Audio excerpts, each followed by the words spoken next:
that I am not mad, I am not insane, I don't need mental health intervention.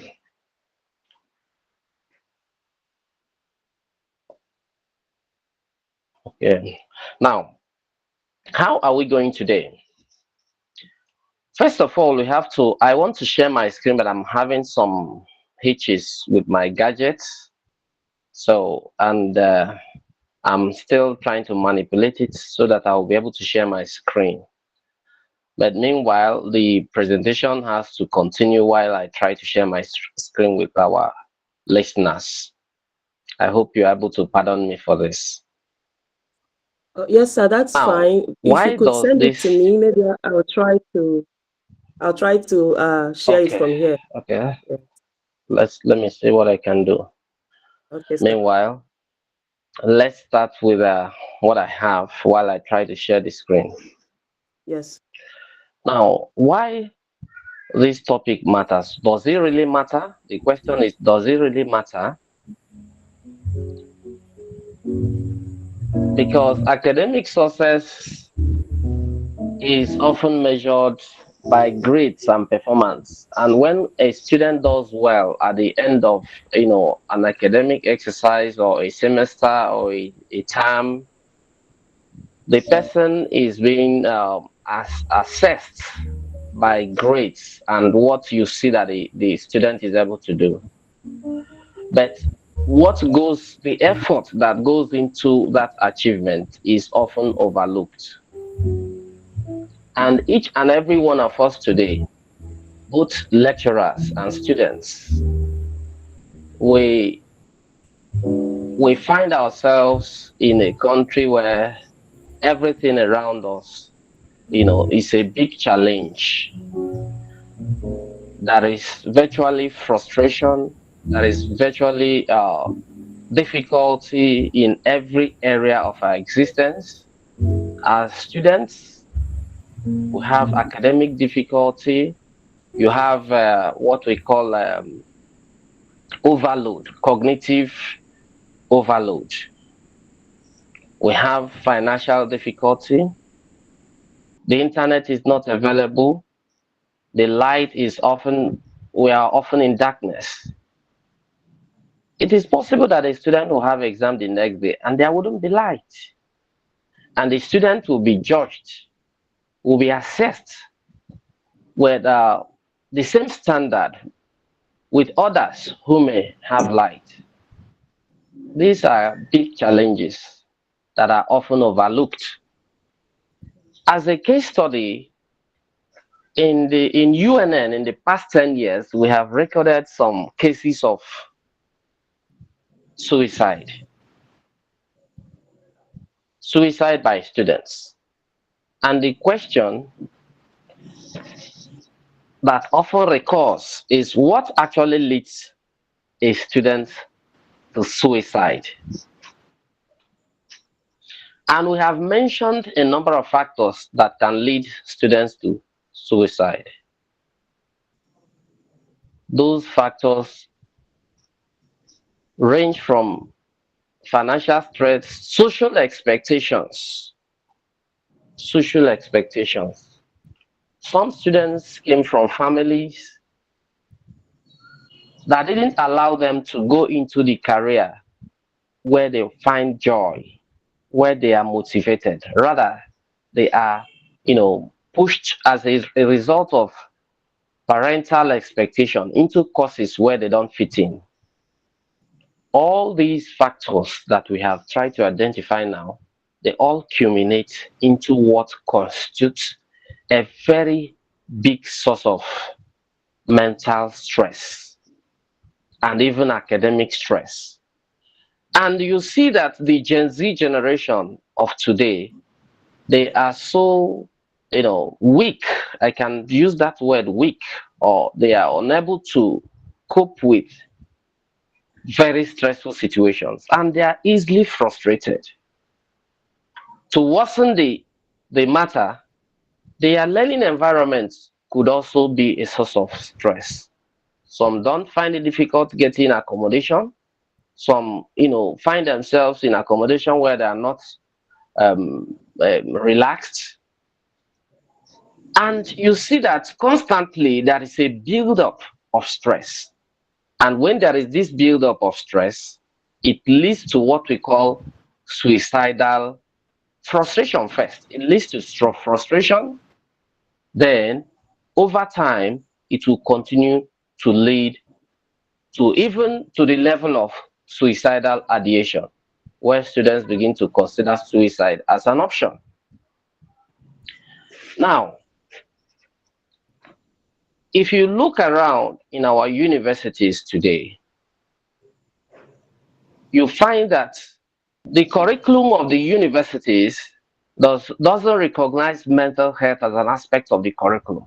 But I'm here now saying that the NUC or university management should consider, incorporating mental health as part of general courses for students, because mental health is no longer optional, because it is central to success. If you have opportunity to talk with students, you find that many of them are in very serious academic problems. Some can't even find a space to register the courses they have carryover. That is to say that they already have overload.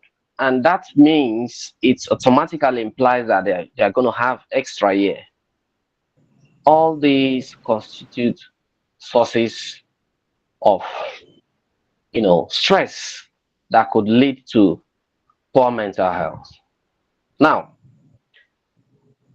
on the other side of our discussion, some of our lecturers don't really understand when we talk about mental health, when we talk about, mental health, some of them, due to one or two reasons, they really do not understand that the mental health of students really matter.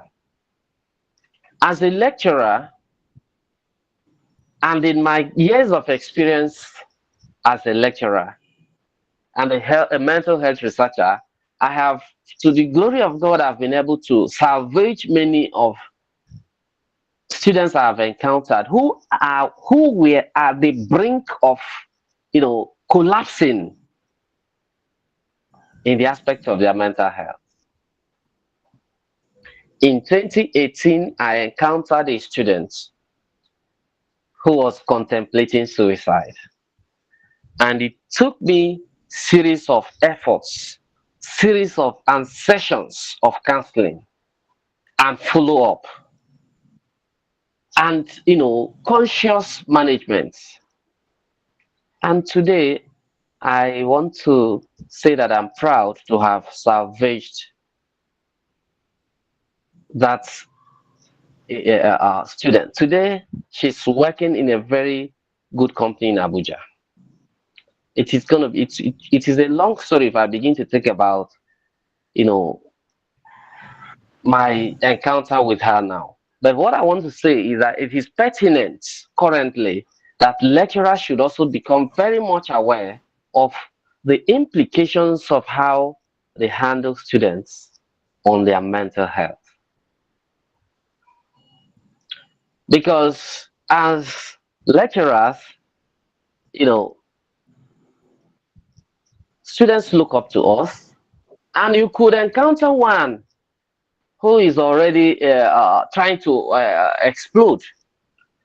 And our actions as lecturer or even our inactions could predispose them to harm. In other words,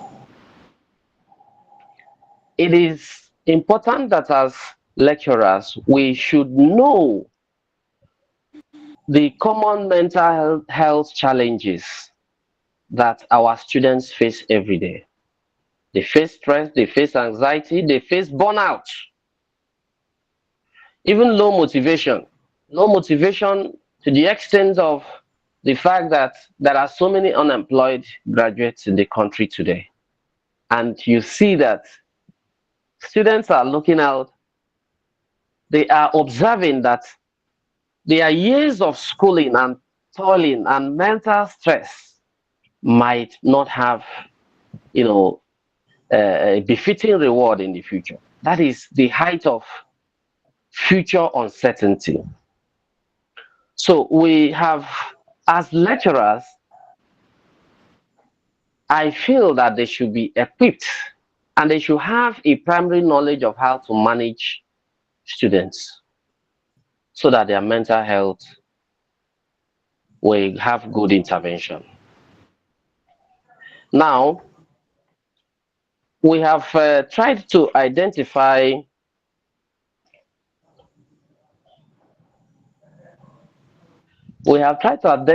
so many areas that could lead students to these problems. Now, the question is,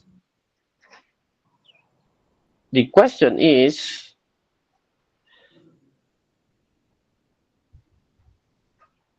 the question is that the lecturers should be aware that if students pass through us as lecturers and their case gets worsened, that we might be held accountable in one way or the other.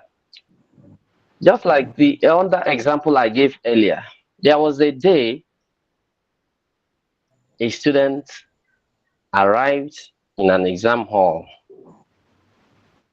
The student told me she was crying and told me that she was coming from Enugu and their car developed a fault, and she told so many stories. I looked at her. The exam, we were already concluding the exam. So I didn't know what to do, but I knew that something was wrong with her, with the way she was crying. I called her and I took her to the head of department, and the head of department listened carefully to her and allowed her to write that exam. And it was after that exam that she started telling us that she has been sick and she had extra year, and that she was thinking of even hanging herself. It was a long story because she told us that she had surgery and all that. So what I'm trying to say that it is pertinent that lecturers should be aware. Now, back to our students. There is a rising trend of laissez-faire attitude among our students today. Due to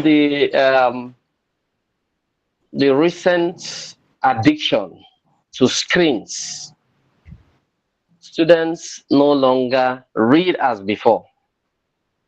Social media is a significant source of distraction to many students, a greater percentage of them.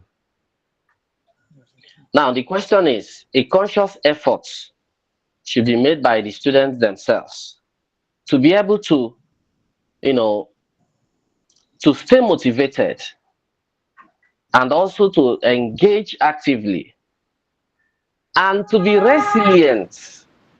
They have to develop this skill. They have to, build themselves in such a way that they will be resilient. They will be able to develop, adequate emotional intelligence. Emotional intelligence also plays a very critical part. They have to take responsibility. Taking responsibility involves, knowing that you are passing through challenges, and those challenges, they are not meant to kill you.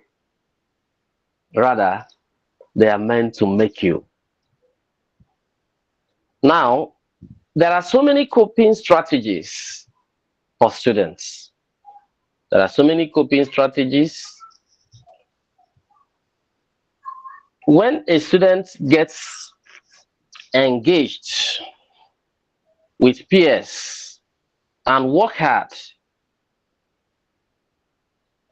the student is likely going to be develop more positive mindsets, and will be able to, cope with some of the challenges in order not to slide into anxiety or depression and the rest of them. Now, time management is a very critical aspect. Time management. There is always a saying that if you fail to plan, you plan to fail.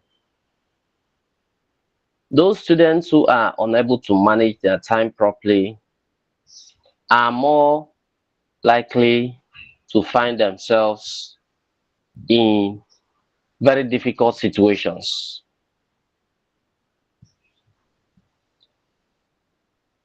Now, we have talked about the role of lecturers, and we cannot talk about the role of lecturers without taking it in line with that of the students. The students have to take responsibility. They should speak out and seek support. They should speak out and seek support.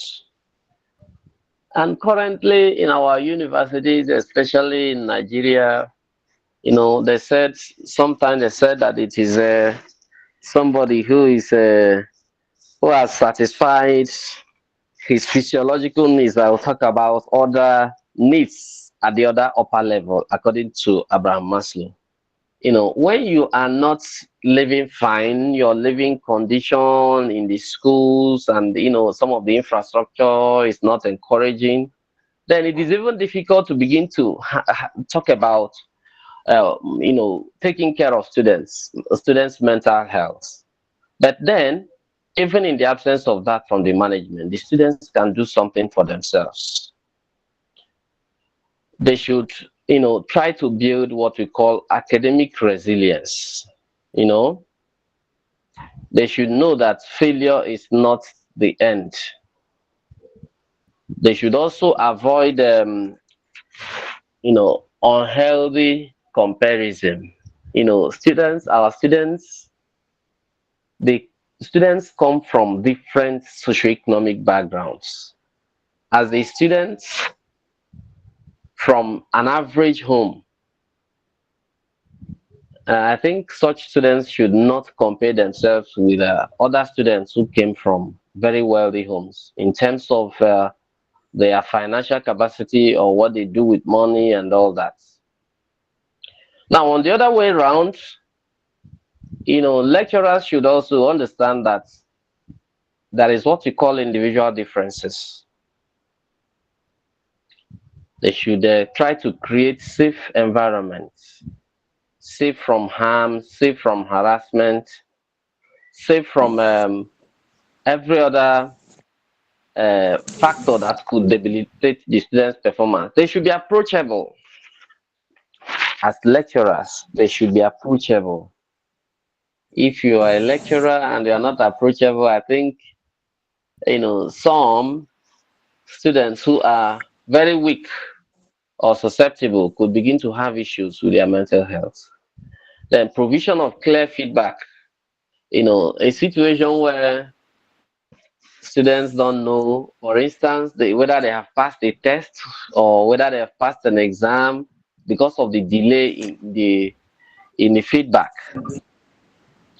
It is also important that students should, that lecturers should recognize distress. When you find or when you encounter a student in distress, you should try to try to look into it. Not every behavior is tagged silly or stupid. Some behaviors, some attitude, some situations deserve, critical observation so that we'll be able to recognize distress and help students who are in need of such help. Then another important one is to do referral. Students who are unable to help themselves and lecturers who feel that they are possibly or presently unable to help such students, you make referrals. Then it is also important that if it is possible and we continue to create this mental health awareness, I am optimistic that it will get to a time when institutions will take this matter very seriously and begin to provide counseling services and even sponsor awareness campaigns, or even train, staff who could have, training or workshop or awareness for students. Then, lastly, for the institutions, it is important that they see how they can, enact policies that, support the well-being of students. Then there is this mindset that is very, very negative. When a student believes that it has, what we call it is perfectionism. Perfectionism. I think for because this mental health crisis is becoming a very, very serious issue, there has to be a shift. A paradigm shift in thoughts. A situation where the emphasis will now move from performance at all costs. When it is performance at all costs, it pushes students to problems. Now it should shift from performance at all costs to sustainable success through well-being. There are situations where, a student is not interested in studying medicine and surgery or certain other courses, but for one reason or the other, it is the interest of the parents that such student studies that course. And midway, there is frustration, there is disappointment, there is academic difficulty and heavy academic workload. Then the student is found caught in a web of disappointing the parents and also living a healthy life. These are big issues. Now, it is important that stakeholders, the parents, the lecturers, and even the students themselves begin to look into these all important aspects of their life and well-being, which is mental health. I think this is an interactive session, and as we move on, we're going to take some questions.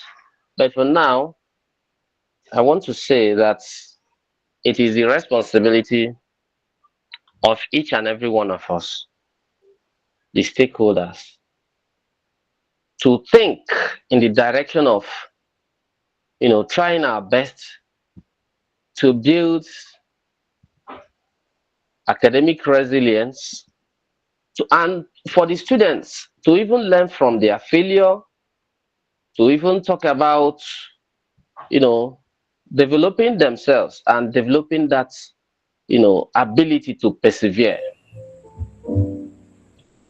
So on this note, I want to believe that our interaction today is going to bear wonderful fruits as we continue on this trajectory. Thank you very much. Thank you so much. Thank you so much. Where are the reactions? Where are the reactions? Thank you so much, sir. This is awesome. Thank you. Thank you. Now we are seeing those reactions. Everywhere was quiet. People were shocked. You were mentioning people's problems. They didn't know anyone. They couldn't believe it. What's going on here? And how now? How is the guest speaker knowing what is going through my mind? Thank you very much for everything you mentioned. Thank you for the call to action. So I have some questions that have been sent to me. But before I mention it, there was something you said. You said mental health is no longer optional. It is not. It is now the in thing. Because with the way things are going, I remember when I was in the university, one of my professors then Professor Ngozi Ago from the University of Nigeria, Professor of Educational Measurement and Research, I think so. She mentioned something one day. She said, "Oh, nearly everyone in Nigeria is mad." Oh. We were like, "Ah, Prof, what do you mean? What do you mean?" She said, "Yes, that you'll be driving on the road and you're cursing everybody. You think you're the only one that is correct." Until one day she went to present a paper at a university somewhere in a neighboring African country. And she didn't feel this need to insult anybody. And then she said, "It's like his generator that is making us mad though." Honestly, that day when I got home, I kept listening and I was like, yeah, this woman is actually correct. You see, generator, he can give you mental problems. In case you think it's not true, generator can give you mental problem. You will sleep and you will not know that the noise that is going on in your environment, in your background, is disturbing you. That is why even when you are asleep and someone somewhere turns off generating set, even in your sleep, you'll be like, ah, thank God. Something that you didn't even know was disturbing you.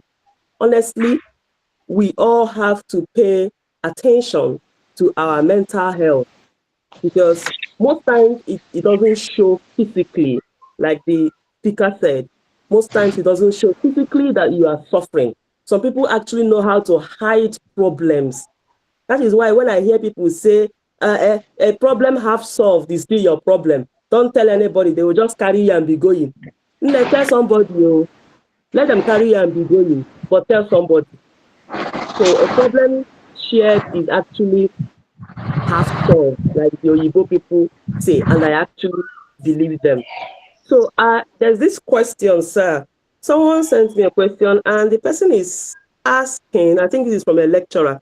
The person is asking, what signs can lecturers and parents observe in their students or children that may indicate the person is struggling mentally? What Okay. signs can lecturers and even parents observe in their children or Okay. students that may indicate that the child is struggling mentally? Okay. Okay. Thank you very much. Well, it is very easy to identify. Just like I said, when lecturers become aware of poor mental health or maybe the symptoms or signs, that is when they will be able to identify it when they see one. For instance, when there is a sudden drop in performance, when a Yeah. student begins to, who was doing very well, begins to drop in performance, or even begin to abscond from classes, or begin to look haggard, you know,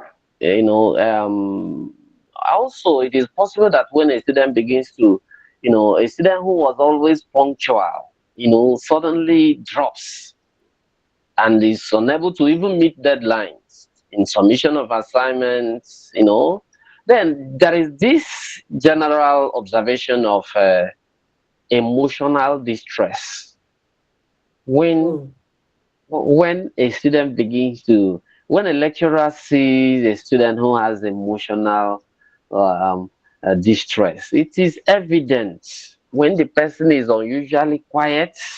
Maybe it is a student that always greets you and always participates actively in class.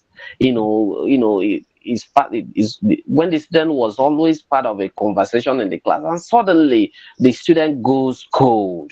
You should know that something is wrong somewhere, and it calls for bringing the student closer and trying to see what is actually wrong. Then for students also, when a student is always tired, loss of interest, when the student loses interest in what was actually very interesting to that student, is a sign, Yeah. is a red flag. Now, when you, as a student, also, you should look out for a situation where you have difficulty concentrating.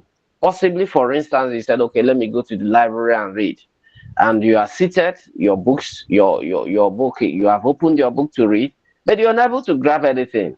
and you spent mm, maybe hours and you are unable to understand or to grab anything from what you're reading, it means that you have very poor mental health. Or suddenly the student begins to feel overwhelmed. When you see somebody who is overwhelmed, Obuna and Igbo, you say, "Amara de mi fe na-eme m, amara de mi fe na-eme m," you know. So I sometimes it is observable and very much observable, both by lecturers and even students. Thank you. thank you very, very much. Mm. Sudden drop in performance, drop in attendance, your child or your student suddenly not paying attention. Mm. I understand it now. That is awesome. I hope the person that asked this question has taken notes. So let's quickly take another question from the chat. Oh, okay. All right. Let me go to the beginning. Okay.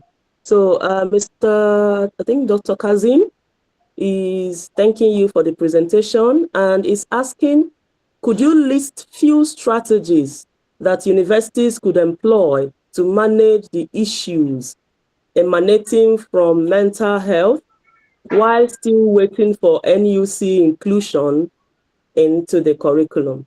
Could you list strategies that Okay. universities could employ? Yes, sir. No, that's a good one. Thank you, Dr. Kazim, for that question. I think it is what universities can do. There are many things that the universities can do while we await for the NUC inclusion in the curriculum. First, it is possible, it is achievable by universities to provide counseling services for every student. So when there is a counseling center for students, they can easily walk in and they bear their mind, and a therapist or a counselor can even tell them one or two things that will be of help to them. Like one of my cousins called me yesterday and told me that he was in a different school. He's at UNEC. He said he was having issues, but he could not explain what was happening to him. And I knew it that exam anxiety and stress has set in.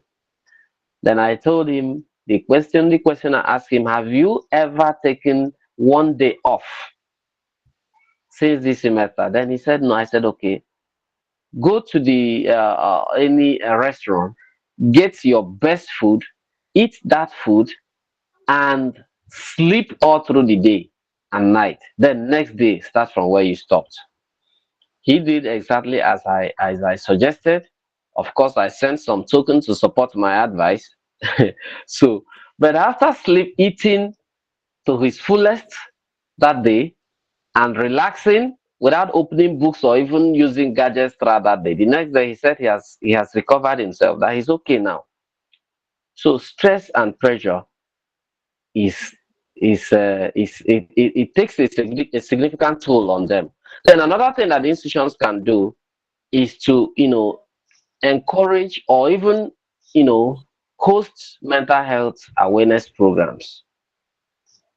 They Okay. can host mental health awareness program where they call students together and tell them the implications. Some of them, you might be surprised that some of them will say, okay, is that what was happening to me? I never knew that I had poor mental health or I had mental health issues. I was just thinking that I wasn't feeling myself any longer.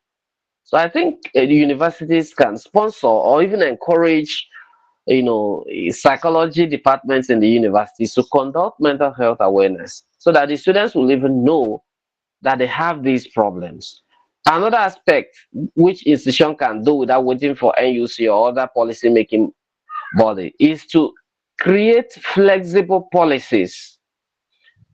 Policies that is flexible, that doesn't stress students so much. Because by the time these policies, you create deadlines that are not feasible, and you see the students running helter skelter.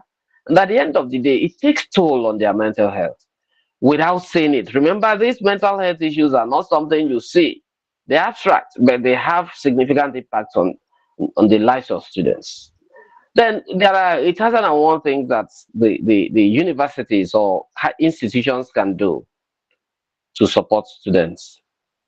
They should move policies. Universities or institutions can also move from policy to practice. There are so many things that the universities and institutions will say they will do. This is our policy. But the question is whether these institutions have ever thought if these policies are actually practicable. Most of them are not feasible, most of them are not doable. And they put undue stress on these students. And of course, the impact are always there. Dr. Kazim, I hope I've taken care of your question. I believe so too. I believe so too. Okay. That was awesome. So we have another question here from Professor Christian Ugwanye, and he is asking, does constant use of cell phones contribute to mental health issues? Does constant use of cell Yeah, phones now, hello. Yes, we can hear you, sir. Yes, let me answer that question. Yeah, that is what we call, for children, we talk about screen time. Screen Yes. time, and we advocate for reduction in the screen time of children. That is excessive addiction or excessive usage of screens. But for adults, if you bug yourself with a excessive use of screen, it constitutes significantly to poor mental health. Yes, because of course, from time to time, the brain needs relaxation. The brain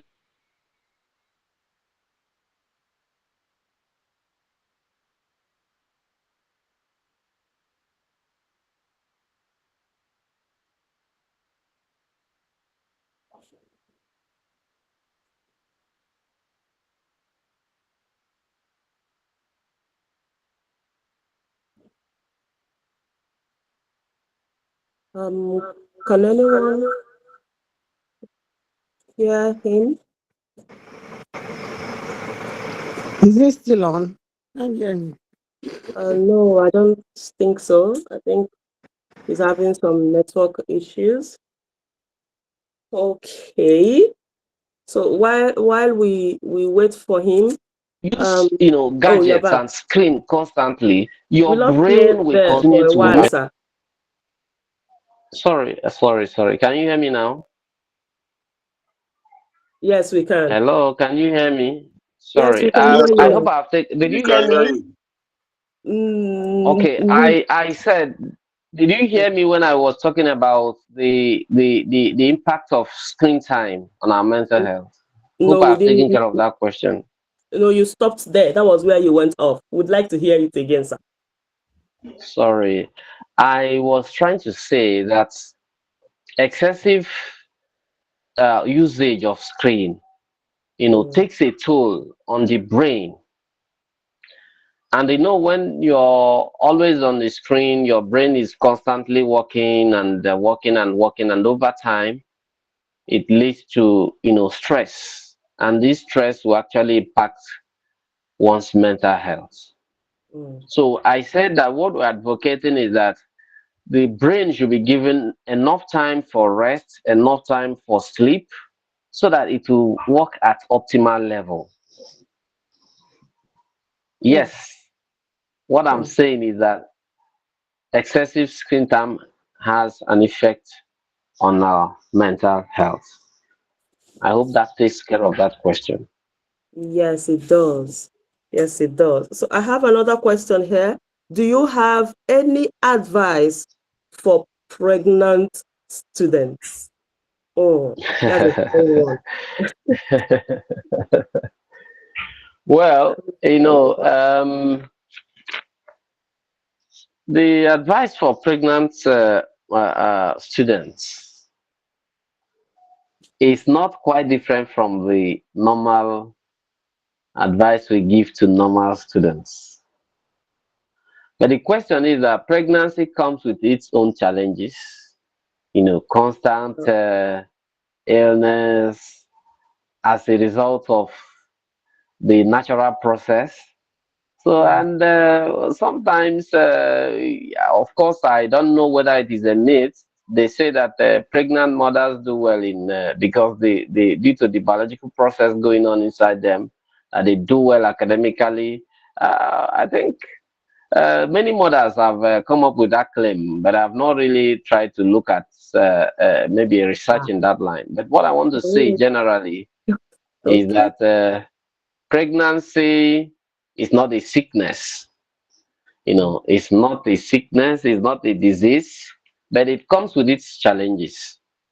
And I Mm. believe that they should try to live healthy. When they sleep properly and wake up, their body resets and continues the work for the new day. And they Mm. should prioritize their health because of their condition. And they should mental health, as we are talking about, is also very critical for them because there is whatever happens to a pregnant woman affects the unborn child. That is Yes, the mental health of a mother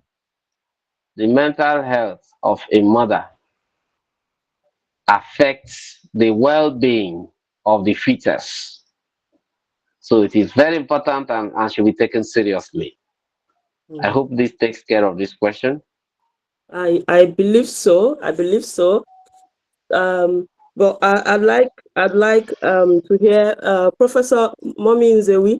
You have any advice for pregnant students? Is it true that they do better in school? Depends. It Okay. depends on how comfortable they are. If a pregnant Okay. student is comfortable, there will be nothing preventing her from achieving well. But if a pregnant, for instance, some of them, excuse me, have very comfortable houses where they live in. They have some of them even come with a help. So such people that nothing bothers them more than coming to classes and going back. But if they're not comfortable, they're living in the hostel, struggling for water and everything. That is double jeopardy. It's not, yeah. Let me share an experience I had once. This one wasn't a pregnant student. This one was a nursing mother. When I first moved into the campus, 1989, I Wow. was walking down towards education, walking from education to Margaret Cartwright, and I saw this girl talking to herself. She had a little baby, and the way I just knew that all was not well. So I stopped her and I said, "What is your problem?" She said that her husband has ordered her back. She was a fourth year nutrition and dietetics. Fourth year, one of Wow. those agri courses that they read for 5 years. She was in fourth year. I said, "Why will he do that?" I said I shouldn't be carrying her baby about and stuff like that. And apparently she was squatting with a friend who now asked her to go. Right. This friend she was squatting with now said that, of course, one room cannot be comfortable for two nursing mothers and their babies and everything. Meanwhile, she doesn't have a help. So it was such a bad situation. So I now took her home. I said, "Oh, I come to my house, let us talk." I have a BQ that nobody is living in. I asked her Wow. whether she has a mother and stuff like that. She said yes. So I told her to go and invite her mother. The mother came and I said, "Do you want this girl to stop schooling?" They said, "No, that they have done so well. It's because their family doesn't have money. That's why they allowed her to marry." I said, "Then make arrangements, let her come and live here and finish her studies." And she did. Fortunately, she settled. By that weekend, when the husband who gave the ultimatum, he now called the man and said that she now have somewhere to stay. The man now packed, I don't know whether he thought it was a flat she was coming into. Because come and see the amount of property he brought. And the girl took what she can and she stayed on. In fact, she repeated that session because at the time I was talking with her, it's just, that's the example of where I was going. She had missed a lot of classes and what have you. So she had to spend an extra extra semester to be able Wow. to graduate. So that is a problem with them, it's problematic. And then, of course, even non-nursing mothers, there are several issues like Dr. Osita have lined out here that could cause people to just take off, and that will just be that. Yeah. Wow.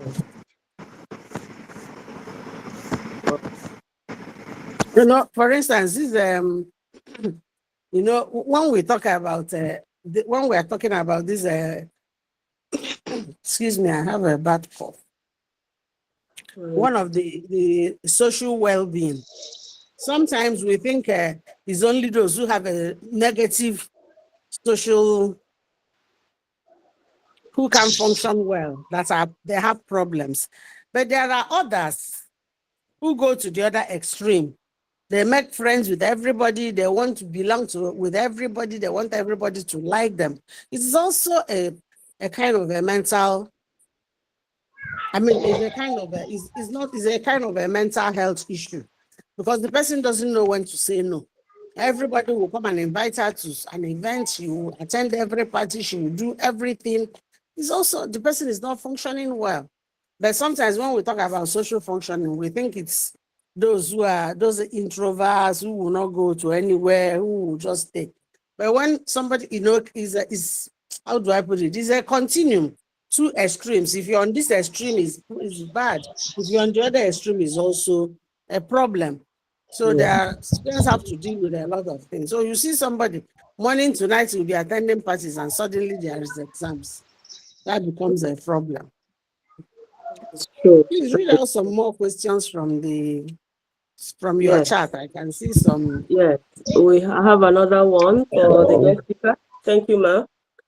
So, how can the church, being a core institution in the society, be a major driver on mental health awareness? How can the church, being a core institution in the society, be a major driver on mental health awareness? This is from Udoka Moore. And I think Well, for our guest speaker. Yes, sir. yes, of course, our churches have been doing their part. In fact, if you find yourself in a country like Nigeria and you don't go to church, I wonder where you'll be getting the succor to survive and to continue to push on. It is the church that offers you hope. When they pray, and there is this that comes with prayer, with counseling. The church has been doing their part. And all I think the church needs to do is to actually continue in what they have been doing. If you move around campuses in Nigeria, you see that many churches have their campus fellowships. And to be sincere with you, those campus fellowships, they have really salvaged many students. The campus fellowships they offer you spiritual assistance, they offer you physical. Some of those campus fellowships, they offer even financial assistance to their members. And I believe that if they continue in what they are doing, and if every effort is geared towards making this mental health awareness a public knowledge, I think the church can do better than they are doing currently. So I believe the church is already in the business of helping their members to cope with problems, to cope with issues. They do that, of course, through prayers, through counseling, through relationships. Many of them take care of their members. I think the church is doing that already. I hope this answers the question. I believe so. I believe the church offers counseling services. Yes, some of them also offer accommodation, welfare packages. Yes, yes. Yeah, so I think they can improve on it by talking about this thing uh, more often. Honestly, Yes.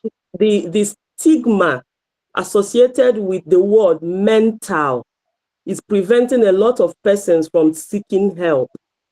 So it is only when it has become full blown or the person has decided to end it all. That's when people will say, why didn't this person talk? Why didn't, but the stigma associated with, this person is suffering from mental, as soon as you hear mental, this person is going mad. Hmm. So I think it's high time the churches and other religious gatherings start talking about these things. Oh, if you're having such issues, we have counseling services for students. We have counseling services for children who are being stubborn, who are being recalcitrant, and all that. And I think with that, parents would even understand that this my child that is overly stubborn at home.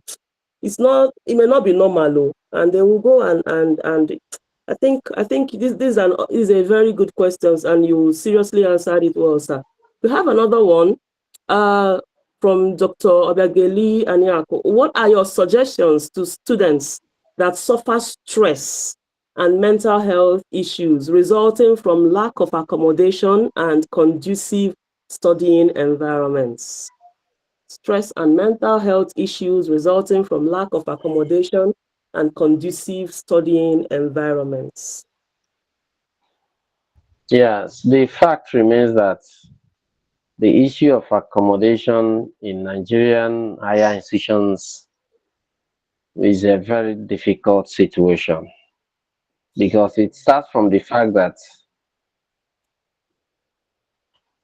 the universities are admitting students with the quota they got some few years ago without necessarily, expanding the accommodation capacity.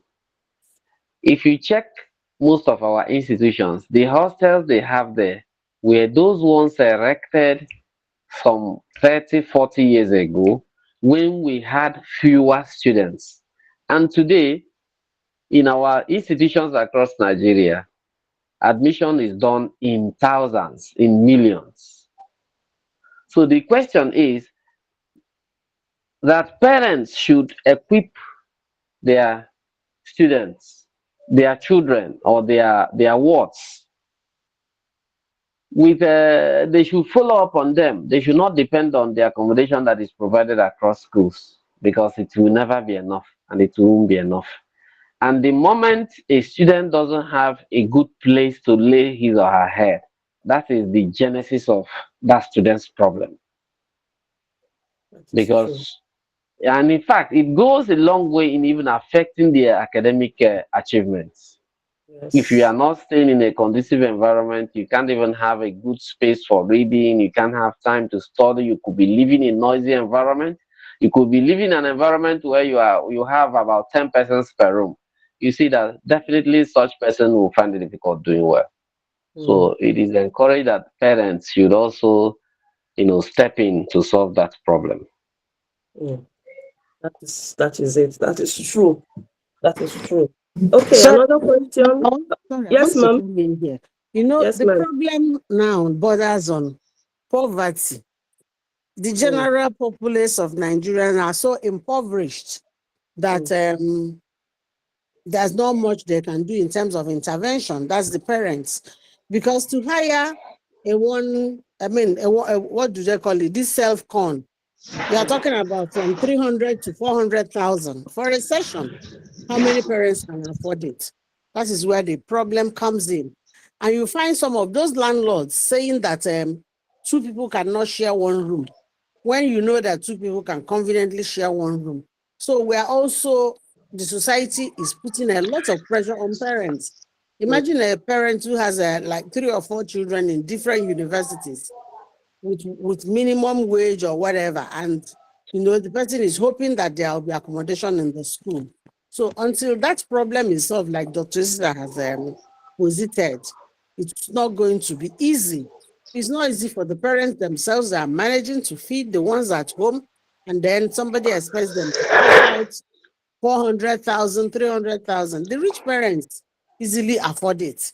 And that is why some of their children are the ones that will get accommodation and sell it at exorbitant rate to others. So accommodation is a major problem. You know, there was a time we had a child who was sleeping in the church. It was somebody that noticed him that he was sleeping in the church. And fortunately for him, you know, some other person intervened. He just had one bag. He was living out of that, his bag. So I was wondering where he was even taking his bath and stuff like that. Students suffer a lot, and that is also due to the economic condition of their parents. They cannot afford the high-rise self-con. Thank you. Thank you so much, Ma. Thank you so much, Ma. Another question here. Do you have any advice for male students struggling to break through from generational poverty?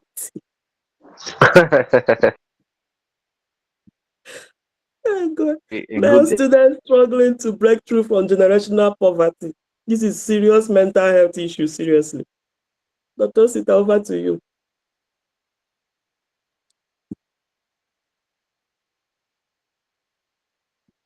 Hello, sir.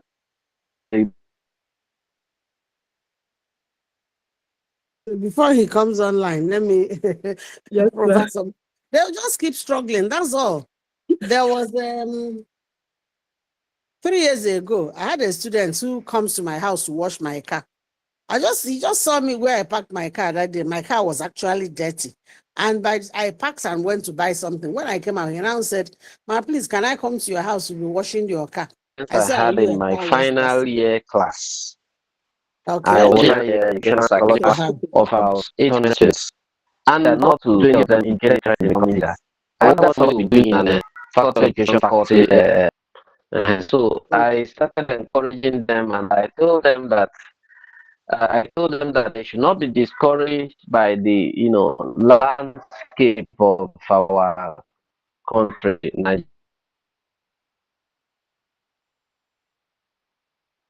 Nigeria, that they could do better, and of course that traveling abroad, they call it Japa, which has become a grammar now. Japa is those who are they is about believing in themselves, persevere, and believing in themselves. Of course, we have another societal challenge currently, which is get rich quick syndrome. That young people of 16, 17, and 18 years already want to, have wealth of a 60-year-old man. Oh, yes. So this is a negative orientation. iPhone 17. Yeah. Yes. So this is a negative trend that is already ravaging the our younger population. But what I believe in life is that there's no better way to teach people than your action. I try to tell my students that I also pass through series of steps in life, and today it paid off. So you can only encourage them and tell them that they are going to make it, and they should ignore the get rich quick syndrome, which is already the talk of the day. And they know that of course this our effort will pay off. Maybe 1 or 2 or 3 of them will be encouraged to work hard and make it through genuine means. That's the only way out. Thank you. Thank you. Prof. Man, you have anything to add? I've said it all. It's just believing in themselves and working. If you are a student, there are side things you can do to help yourself. I told you about the one who comes to wash car. From washing for me, he started washing for other neighbors, and he collects quite enough money to feed, and that kind of a thing. So it's only through hard work that they can break out. Some of them organize private tutorials for children. Some of them who I know, one of our students then that I took to a family, the woman was complaining that our children were not doing well in maths. This young man came there to teach them maths, and from there he expanded to physics because he's good in the 2 subjects. And he goes there 3 times a week. And for every day he goes there to teach, he is sure of a very good meal. And at the end of the week, he's also paid. Because I told the lady to be paying him weekly, not monthly, because I know he needs that kind of job. So all they need to do is to look beyond the box, like, and not go to Yahoo. When they go to do Yahoo or to do all this, their Yahoo Plus, they end up destroying themselves. But if they follow it gradually, they will make it. That is cool. Thank you so much. So the advice is take it easy. You will get there through legitimate means. You will break through from generational poverty. Just be going gradually. You will get there. Don't snatch our phones on the road. We are also trying to recover from mental health issues. It's fine. So the last one I have here in my inbox is advice for students studying courses they don't love. Advice for students studying courses they don't love. Advice for students who are studying courses they don't love. Well, this is a difficult one. Can you hear me? Yes, we can. Yeah, we can hear Yes, you. for students studying courses they don't love, I want to leave the students. I want to start from the parents. One, Parents. being a greater percentage of parents force their children to study courses their children don't like. Okay? That is the genesis of the problem. Then, secondly, somebody has actually said that marriage is like a jump. You feel into study medicine and surgery in University of Nigeria, and you end up studying.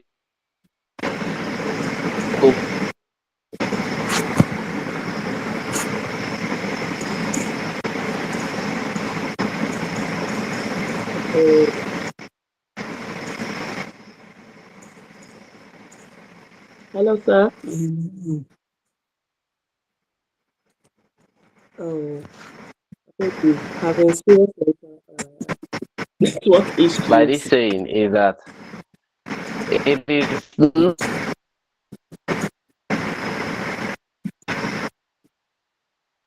Sir, we can't hear you. in other words. We can't hear you. Can you hear me now? Can you hear me now? Can you now Yes, hear we can me? hear you now. Yes, Hello, we can can hear you you hear now. me? I said, Yes, we can hear you now. what I'm trying to say is that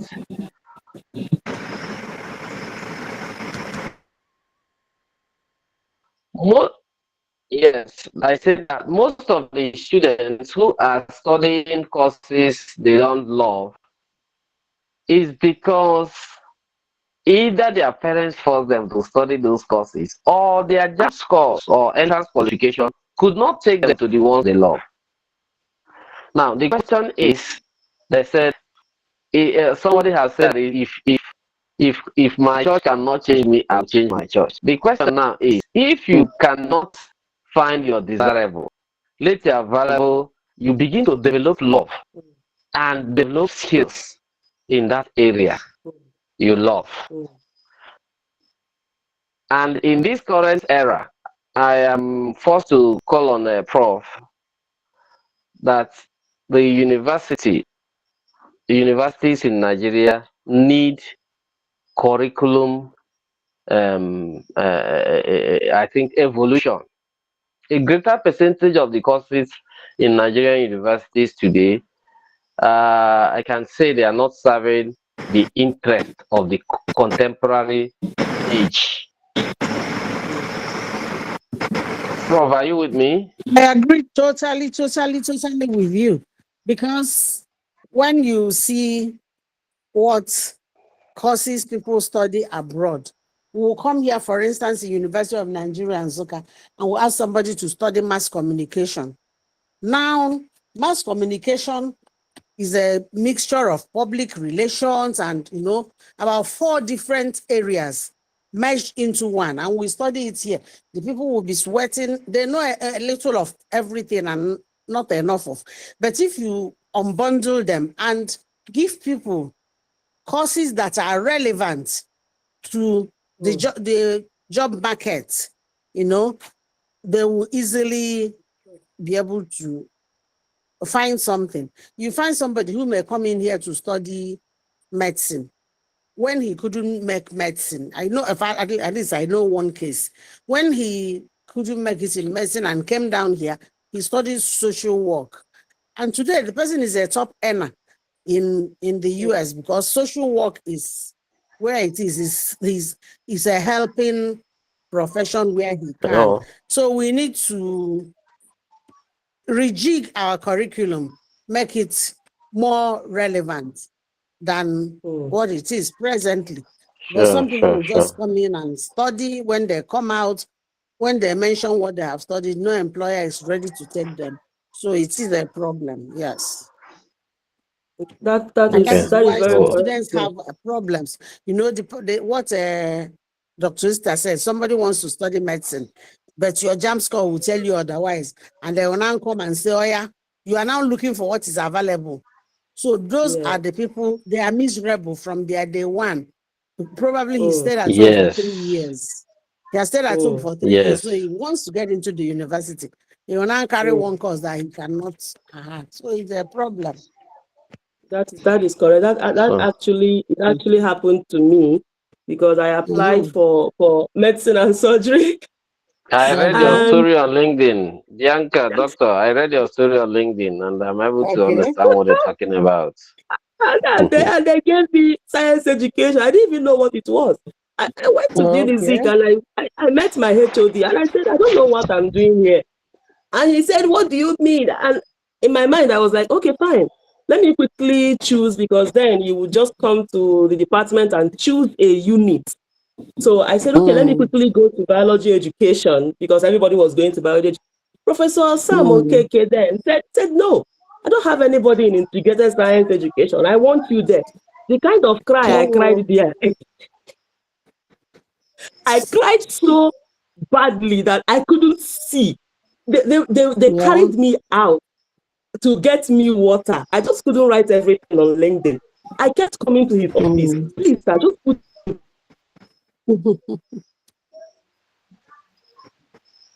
He said no. And the more I came to his office, the more he emphasized that I would put together science. Then one day he saw me crying on the stage, miserable. I left school. I left campus. I went home. I went to my second choice school, where I get admission to do food science and food engineering and food science and technology. I paid acceptance fee and they went on strike. I just go back. You are still young. You will write down next year. I went back. I still couldn't concentrate. My friends were laughing at me. My secondary school friends. Like, Bianca, you'll be a teacher. You'll be teaching A's for apple, B's for ball. Every day I will cry. Every day. One day my HOD saw me and said, Tom, what is wrong with you? I kept crying. And he just said, don't worry. If you make 3.5, I will train you out to basic medical sciences myself.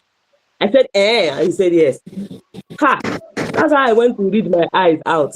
I finished 5.0. I went back to him. So, he said, you're not going. If you leave, who will stay? But I couldn't go. Not because I didn't want to go, but JAMB had already finished selling forms that year. So I didn't know what else to do. So I stayed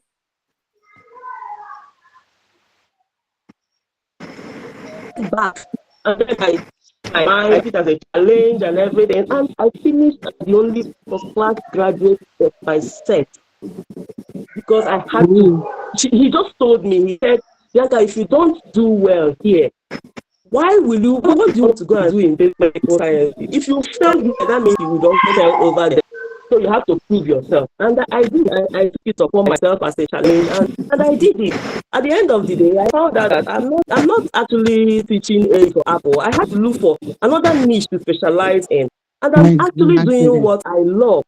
So it's not what you're doing. I am happy, I am fulfilled, I am okay. Yeah. And he keeps telling me, are you happy now? I say, yes, sir. Oh, you're happy now? I say, yes, sir. So finally, you're a dog. I say, yes, sir. But then he had to intervene. He had to talk to me. He knew it wasn't, this one is no longer child's play. So he had to talk to me. And that was what happened. So I think lecturers also have roles to play, just like Dr. Osita said. We don't just allow students to, yes, we have to talk to them. I try to do it with my 100 level students because I know that majority of students writing JAM now, they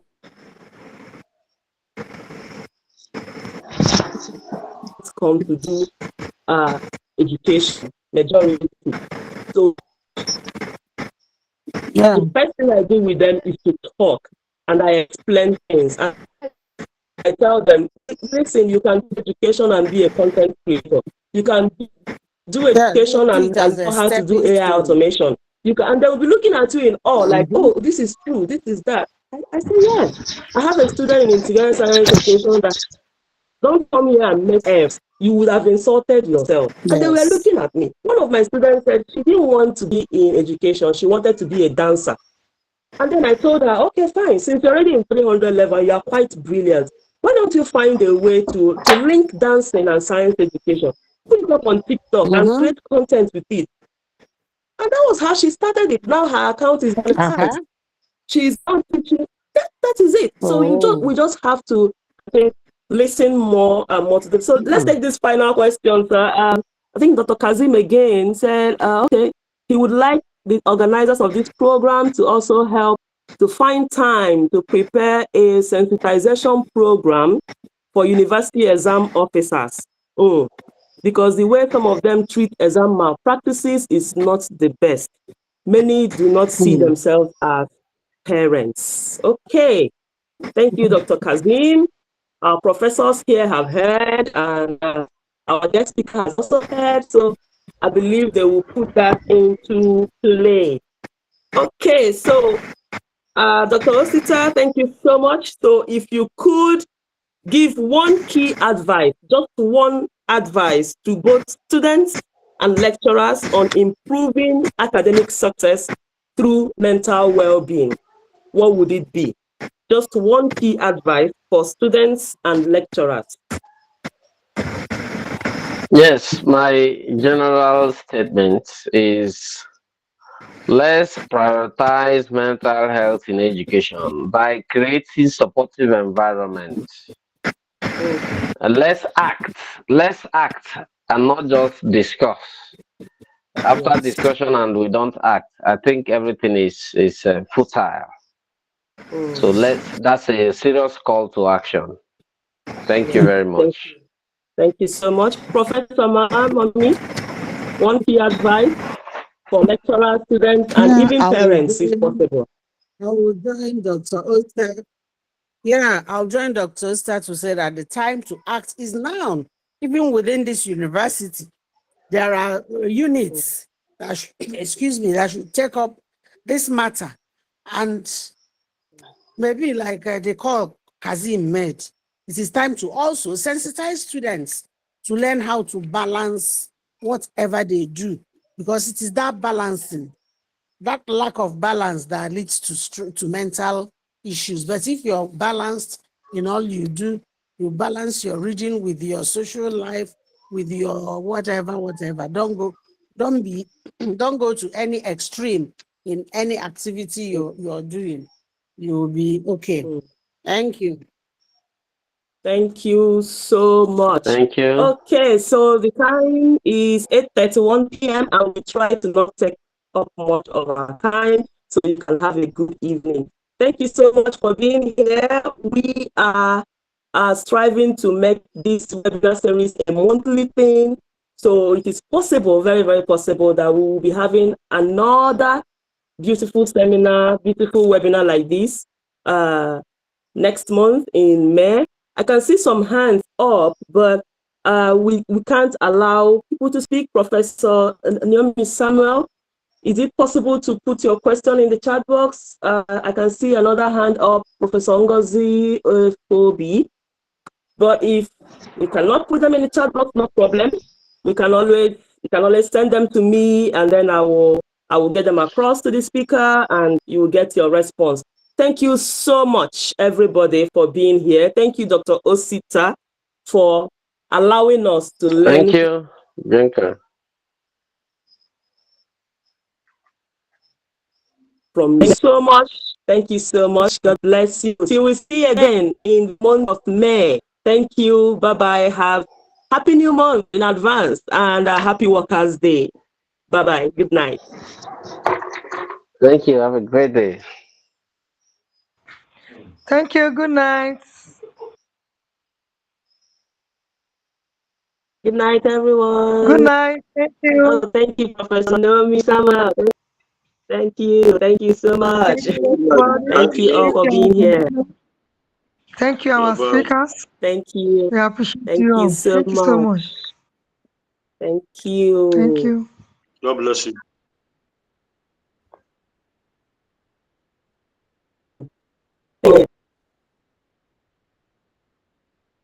Thank you. Thank you, Dr. Amaka Wankwo, Amalinda, Dr. Amaka Angoliko Keke. Thank you all. Professor Benedict Ezewe, thank you for being here. Lesson.